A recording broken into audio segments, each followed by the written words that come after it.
Que el Dios Todopoderoso abunde en gracia.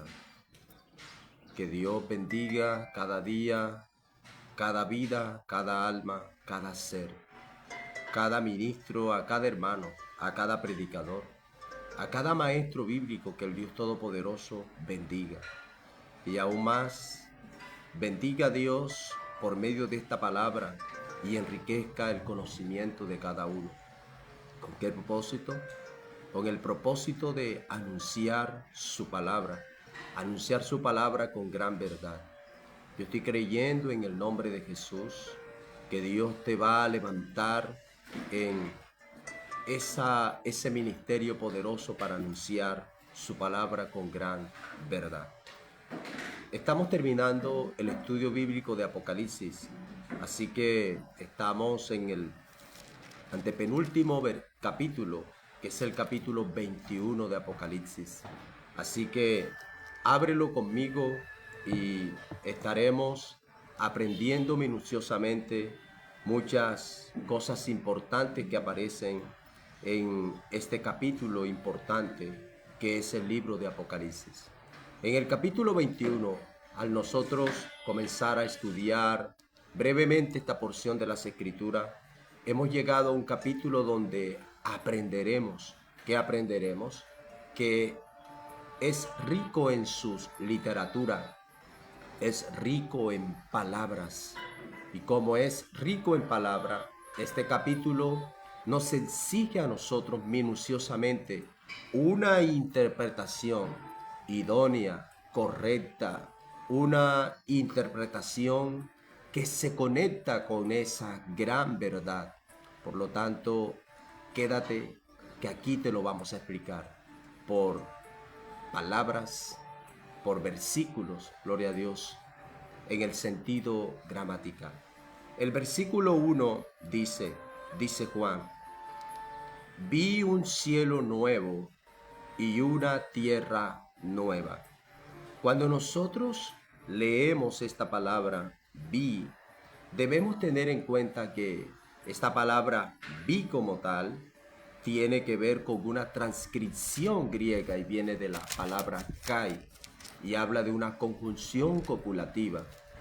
Cuando veas esta letra, al igual que la letra Y, nos habla de una conjunción copulativa, lo cual nos informa a cada uno de nosotros que une eventos del pasado con eventos del futuro y los conecta. Esas son las funciones que manifiestan cada una de estas palabras o letras.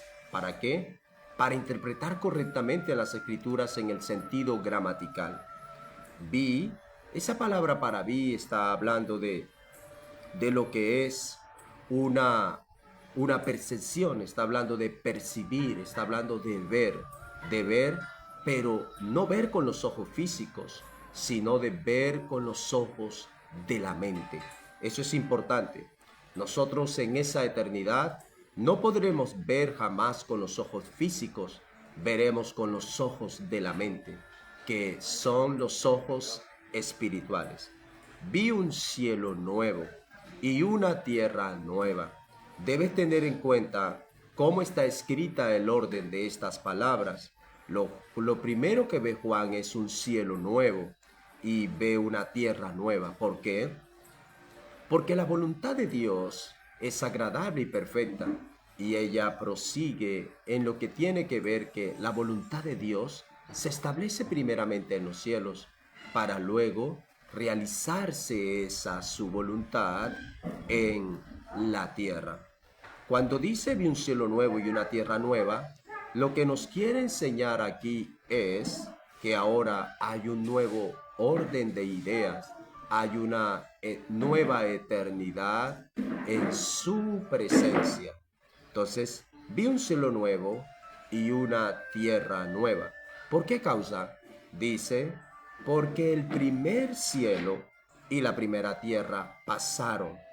Cuando dice esto, el primer cielo y la primera tierra pasaron, está hablando de lo que es la finalización de este mundo en el cual pasará en breve. Es un mundo tempóreo, Está diciendo porque el primer cielo y la primera tierra pasaron. ¿Y qué pasa? Y el mar ya no existía más.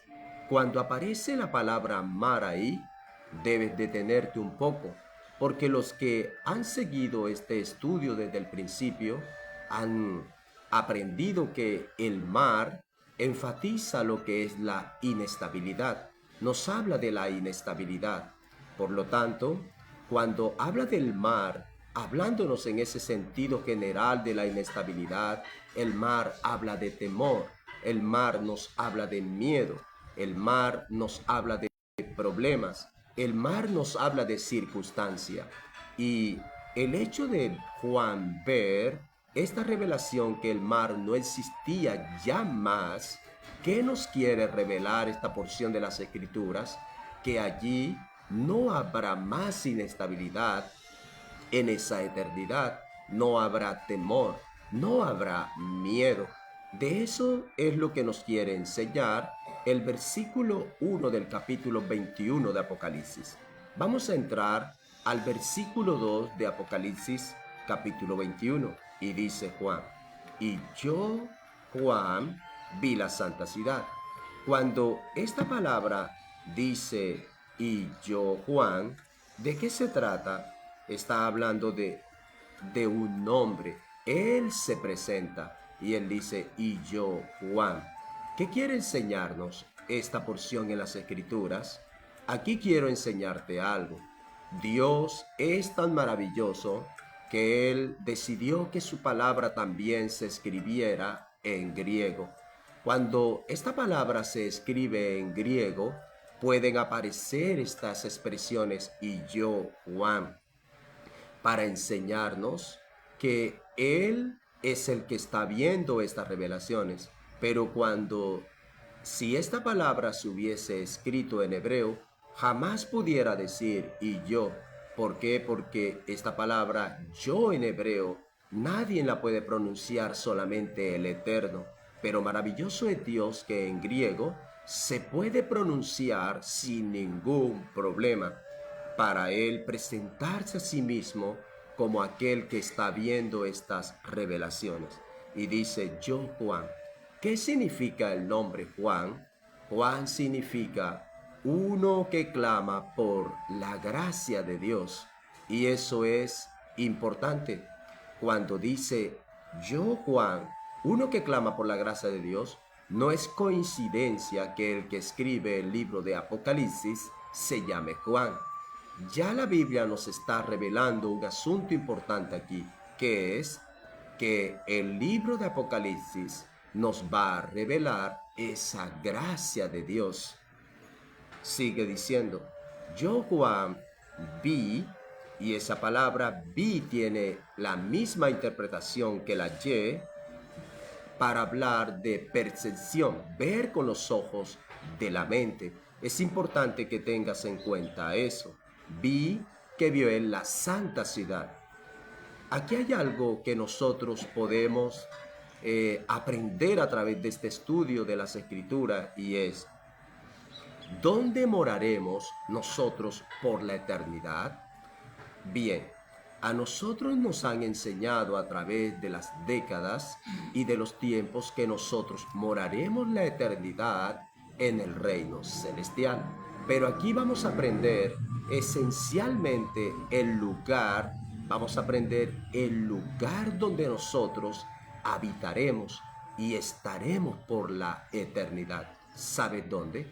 En esa gran ciudad. ¿Y cómo se llama? La Nueva Jerusalén. Vamos a observar cómo dice. Juan dice, y yo Juan vi la santa ciudad, la Nueva Jerusalén. Cuando habla de la Nueva Jerusalén, por supuesto, hay una vieja Jerusalén que es el Israel actualmente, que está en el Medio Oriente. Aprovecho para dar esta previa explicación a esta palabra importante. ¿Cuál es? Escuchemos atentamente y puedes descubrirlo. Jerusalén no es Palestina, y debemos tener en cuenta la diferencia. Palestina no es Israel. Y debemos tener eso muy, muy, muy claro para cada uno de nosotros. ¿Por qué? Porque Palestina viene del hebreo palets y está hablando de lo que es los filisteos. Y los filisteos no tienen nada que ver con Dios. Y por supuesto, esto tiene que ver en su significado el que contraría, el que se opone a Dios. Y debemos tener en cuenta esto. Ahora, algunas personas que dicen que ya Dios rechazó a Israel, debemos tener en cuenta que en ese pedazo de tierra, Dios establece todo su propósito importante. Y mire que esto tiene algo relevante para el reino eterno. Denomina la Nueva Jerusalén. Ahí. Subraya esa palabra Jerusalén en tu Biblia y te voy a dar el significado. Esta palabra Jerusalén o Jerusalén en hebreo la dividimos Yeru, así como la escuchas. Yeru significa heredar y Salén viene de Shalom, significa paz. Entonces, la palabra Jerusalén, el nombre de esa ciudad, significa heredar la paz. Da a entender que solamente en esa ciudad vamos a heredar la paz. Cuando habla de heredar la paz, nos quiere enseñar esta palabra que no la heredaremos por méritos personales, no la heredaremos por mucho lo que tú hayas hecho o poco. Nosotros la heredaremos por la gracia de Dios. Por eso aparece el nombre Juan, uno que clama por la gracia de Dios.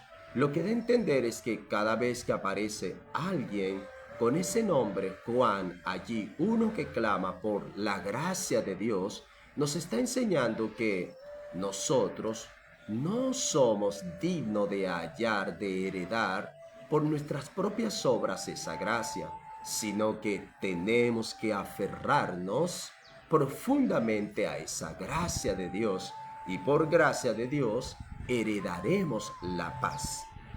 Y observemos, versículo 2, yo Juan vi la santa ciudad, la nueva Jerusalén, que va a ser, ¿qué ve él en esta ciudad?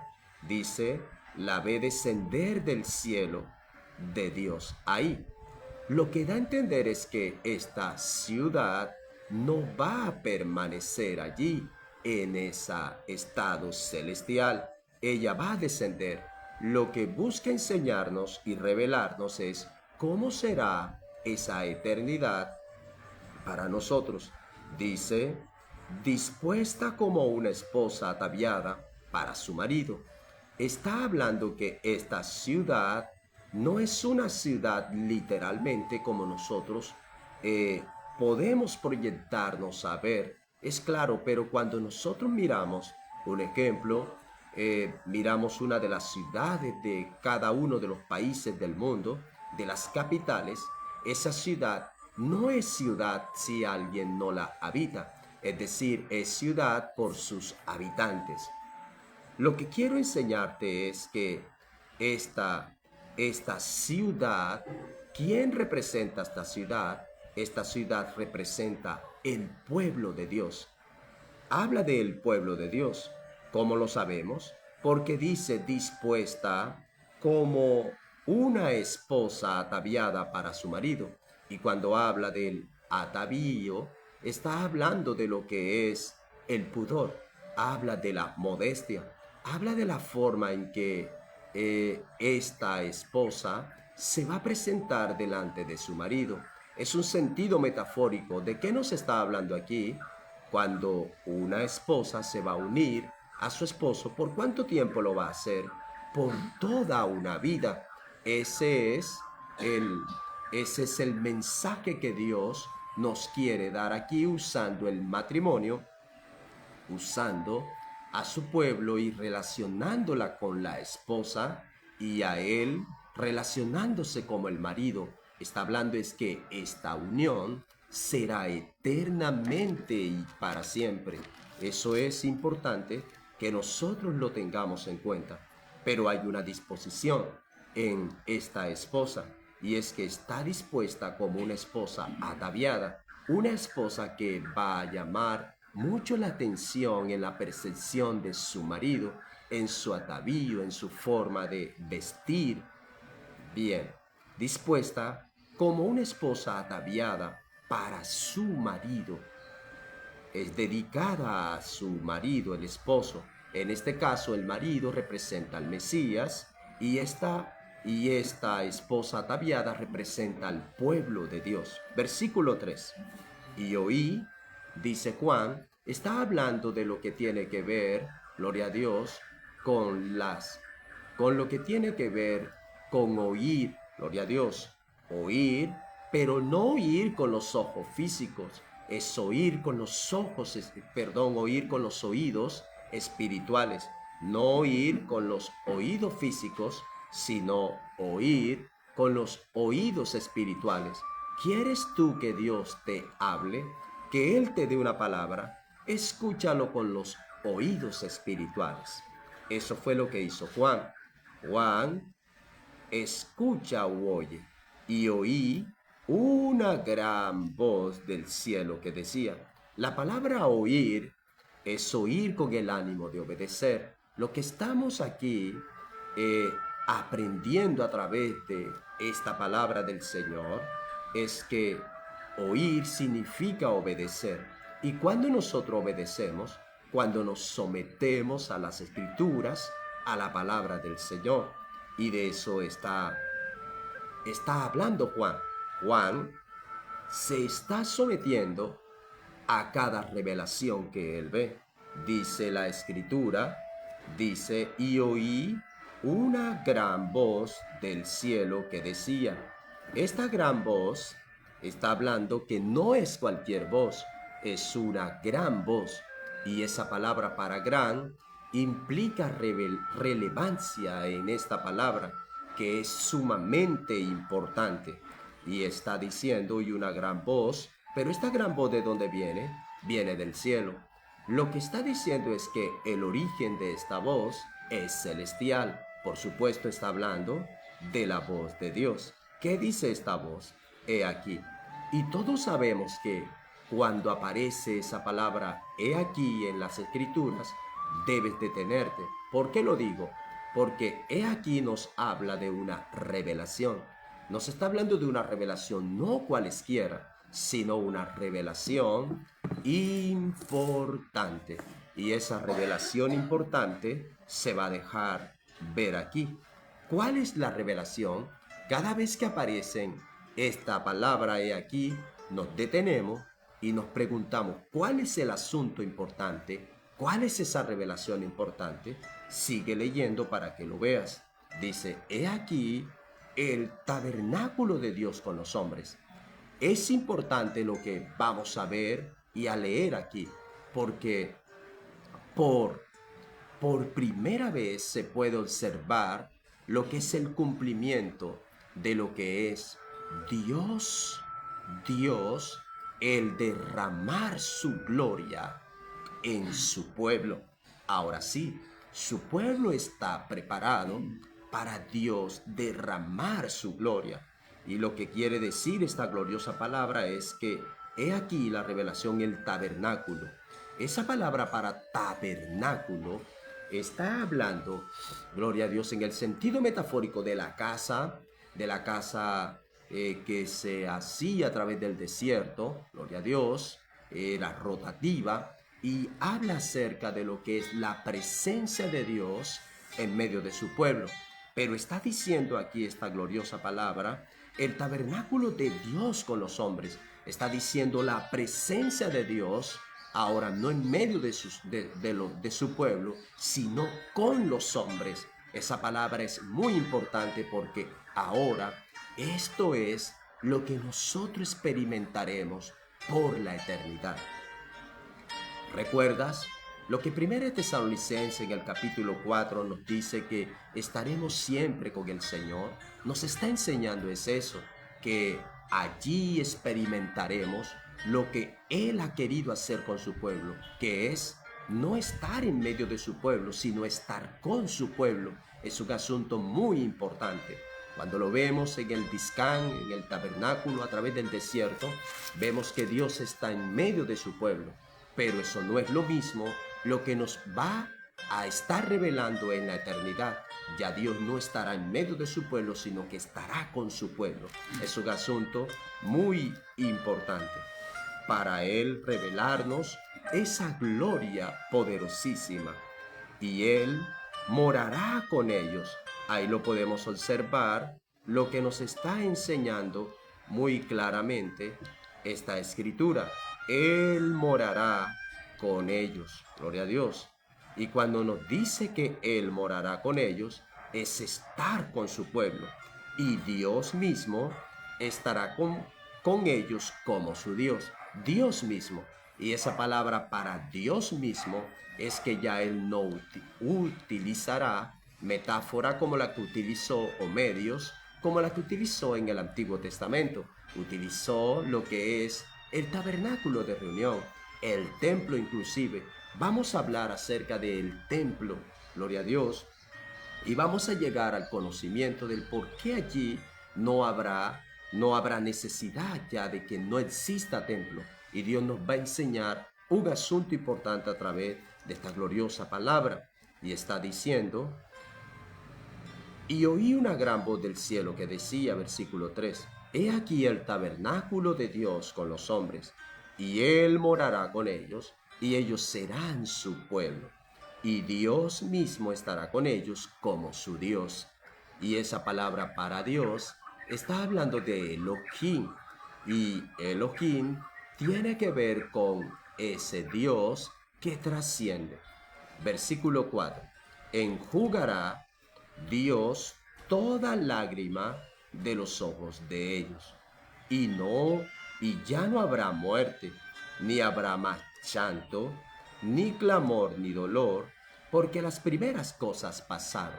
Bien, este versículo 4 es importante, y quiero que te detengas porque en esta primera parte que vamos a llegar hasta el versículo 8 lo vamos a explicar minuciosamente. Cuando dice enjugará, esa palabra enjugar es importante. ¿Por qué lo digo, amado pueblo del Señor? Sí, porque esa palabra para enjugar tiene que ver con secar, gloria a Dios, tiene que ver con borrar. Y cuando nosotros miramos esta gloriosa palabra, nos revela una gran verdad, porque esa palabra enjugará está en causativo. Quiere decir que habrá una causa en el sentido gramatical por el cual Dios enjugará. Él va a secar, Él va a suprimir, Él va a borrar. Pero observa cómo se escribe esta palabra, enjugará, es decir, secar. Y la causa, como está en causativo, nos está revelando que habrá una causa por la cual Dios enjugará toda lágrima. Dice, ¿quién lo va a hacer? Dios. Enjugará Dios. Hay cosas que el hombre, nadie puede hacer, solamente Dios. Y nos está enseñando que en Él vamos a esperar. ¿Qué vamos a esperar? Que Él enjugue, que va a enjugar, que va a secar, que va a suprimir, que va a borrar Dios. Él va a borrar toda lágrima. Ahí vamos por paso. Cuando habla de las lágrimas, en el sentido metafórico, nos enseña que en la eternidad ya no habrá más llanto, no habrá más dolor y por supuesto eso lo vamos a explicar. Las lágrimas están revelándonos y hablándonos de los sufrimientos. Solo cuando alguien llora es porque algo muy fuerte, un sufrimiento quizás, le ha sucedido. Pero está prometiendo Dios que en esos niveles de eternidad, como no habrá más llanto, ni más dolor, ni más sufrimiento, entonces Él va a enjugar. Pero observemos, no se nos puede olvidar que esta palabra para enjugar está en el sentido gramatical en causativo. Hay una causa y la vamos a revelar. Dice, enjugará Dios toda lágrima de los ojos de ellos. Esa palabra para ojos resaltan en las Escrituras. ¿Por qué te lo digo? Porque la palabra para ojos allí significa conocimiento. Habla de la sabiduría, habla de la inteligencia. Ahora, ¿te has preguntado por qué los querubines, cuando nosotros leemos el Apocalipsis, cuando nosotros leemos, gloria a Dios, el libro de Zacarías, se observan las revelaciones con los querubines? Y los querubines están llenos de ojos por dentro y por fuera. ¿Y sabes por qué están llenos los de ojos por dentro y por fuera? Porque los ojos hablan de eso que te acabé de explicar. Hablan de la sabiduría, hablan del conocimiento, hablan de la inteligencia. Ahora, cuando dice, enjugará Dios toda lágrima de los ojos de ellos, ¿qué quiere enseñarnos? Es que el pueblo allí, nosotros, su pueblo, nosotros, su iglesia, ¿qué va a pasar con nosotros, su iglesia? Tendremos conocimiento de algo, pero no te preocupes, llegaremos a una sabiduría de algo, pero no te preocupes. ¿Por qué? Porque Dios va a enjugar toda lágrima. Ahora, observemos. ¿Qué va a hacer el pueblo allí? El pueblo llorará. ¿Por qué llorará el pueblo? Muchos llorarán. Muchos llorarán. ¿Sabe por qué muchos llorarán? Muchos llorarán porque habrán descubierto algo. ¿Qué es lo que habrán descubierto? Habrán descubierto que solo ellos, que solo la mayoría de ellos fueron nominados, asignados por Dios, fueron enviados a la tierra para cumplir una misión por la cual Dios le encomendó y los eligió desde antes de la fundación del mundo. Pero ¿sabe qué descubrirán ellos ahí?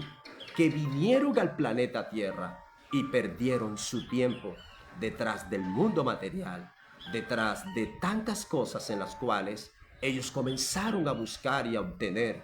Y Dios no los mandó para esa misión específica. Ellos abandonaron el llamado de Dios. ¿Y qué pasará allí? Ellos llorarán amargamente. Muchas personas llorarán. ¿Por qué lo harán?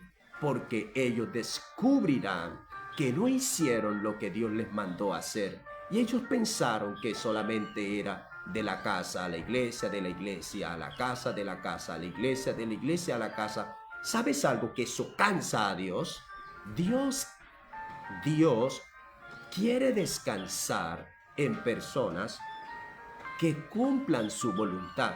Para eso están las redes sociales. Predica a través de las redes sociales. Si está en el internet, predica a través del internet.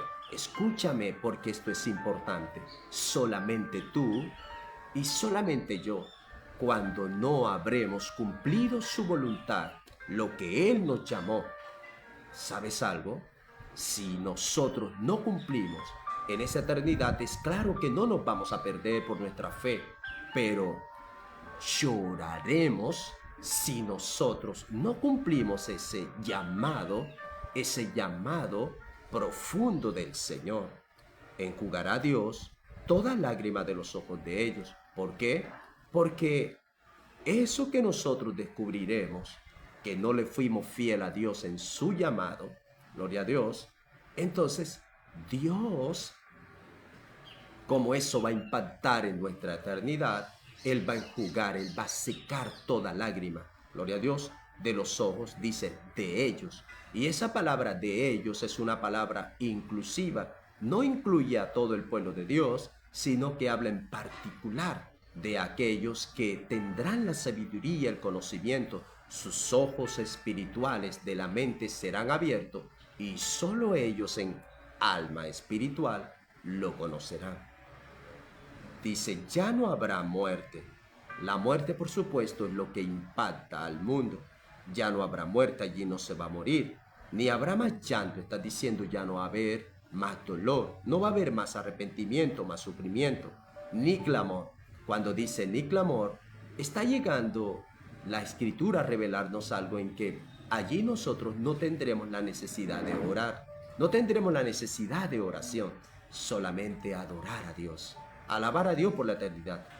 La oración existe única y exclusivamente en este planeta Tierra. ¿Para qué? Para nosotros conectarnos con Dios. Por eso es importante la oración. Dice, no habrá clamor, no habrá dolor, porque las primeras cosas pasaron. Está hablando de este mundo terrenal que va a pasar. Bendita gloria del Señor. Y dice el versículo 5, y el que estaba sentado en el trono dijo, está hablando del anciano de días, ese que está sentado en el trono. La palabra para trono es importante porque está hablando del lugar de la gobernanza. Aquí no sencillamente se nos revela un lugar de gobierno de Dios, sino una región de gobernanza del Eterno. Está hablando de ese gobierno eterno de Dios. Dice, el que estaba sentado en el trono dijo, he aquí, y esa palabra he aquí, sabemos que habla de una revelación importante. Y el que está sentado en el trono va a decir algo. Dice, yo hago nuevas todas las cosas. El énfasis de Dios es hacer nuevas todas las cosas, porque el único que hace las cosas nuevas es Él. ¿Quieres tú algo nuevo? Espera en Dios. Todo lo que vemos debajo del sol no es nuevo, se repite día tras día, pero allí en la eternidad de seguro sí tendremos algo muy nuevo. Y me dijo, escribe. Aquí el Espíritu de Dios convierte a Juan, a Johanán, uno que clama por la gracia de Dios, en escribano, y a Dios le agrada que nosotros escribamos esa historia. Aquí hay algo importante y es que Dios le dice a Juan que escriba esta revelación.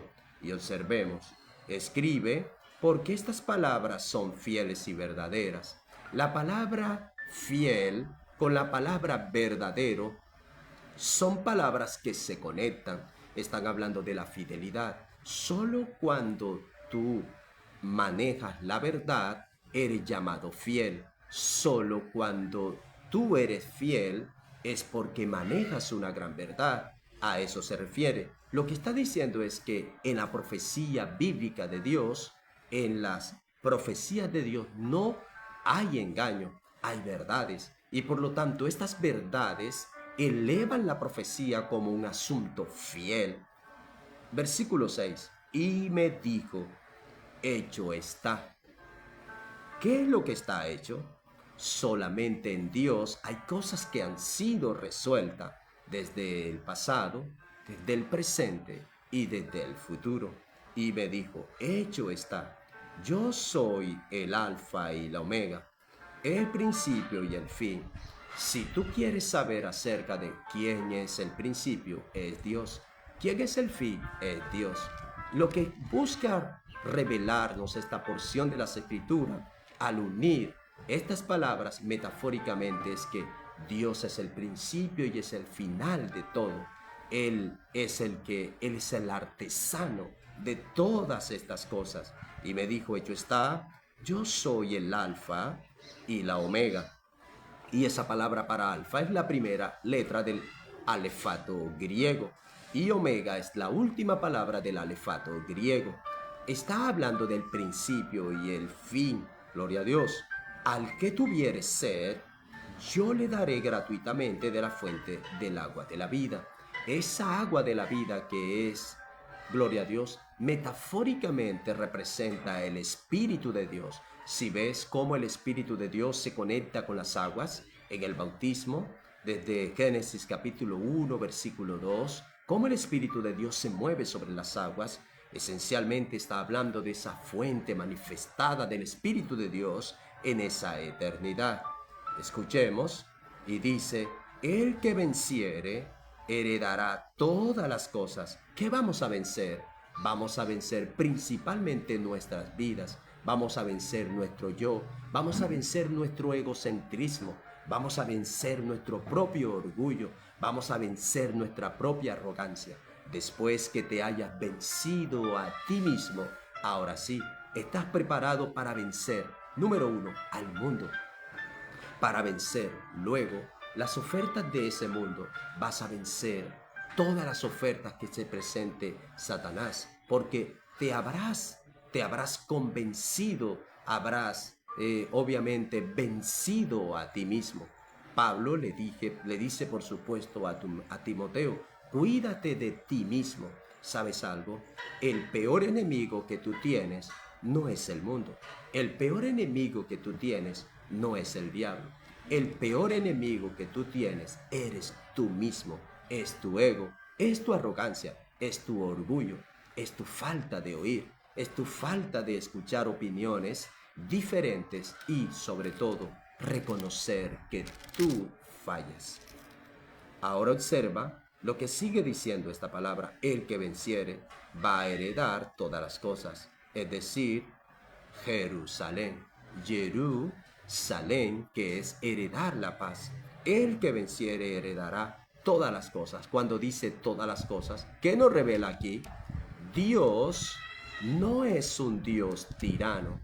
Dios no es un Dios que va a medir qué cosas te puede dar y qué cosas no te va a poder entregar. ¿Sabes algo? Él lo entregará todo. Él lo entregará todo. Él no es mezquino con nosotros como nosotros somos mezquinos con Él. Nosotros somos los que limitamos las cosas para darle a Él, para entregarle a Él. Pero ¿sabes algo? Él no es mezquino. La Biblia nos está diciendo, el que venciere heredará todas las cosas, y yo seré su Dios. Él será nuestro Dios, Yud-Kei Bat-Kei, el que trasciende, y Él será mi hijo. Está hablando que allí seremos reconocidos como su hijo. ¿Por qué está diciendo esas palabras? Porque solo un hijo es aquel que hereda, es el heredero. Y Dios, mira cómo nos habla. En el sentido metafórico, allí habremos un pueblo de Dios, pero Él no dirá mis hijos, Él dirá mi hijo. ¿Por qué dice mi hijo? Hablándonos en un sentido singular, porque esos somos para Dios. Cada uno en particular seremos hijo de Dios. Gloria a Dios. A eso es lo que nos enfatiza el versículo. Versículo 8 para concluir esta primera parte. Pero los cobardes e incrédulos. ¿Quiénes son esos cobardes?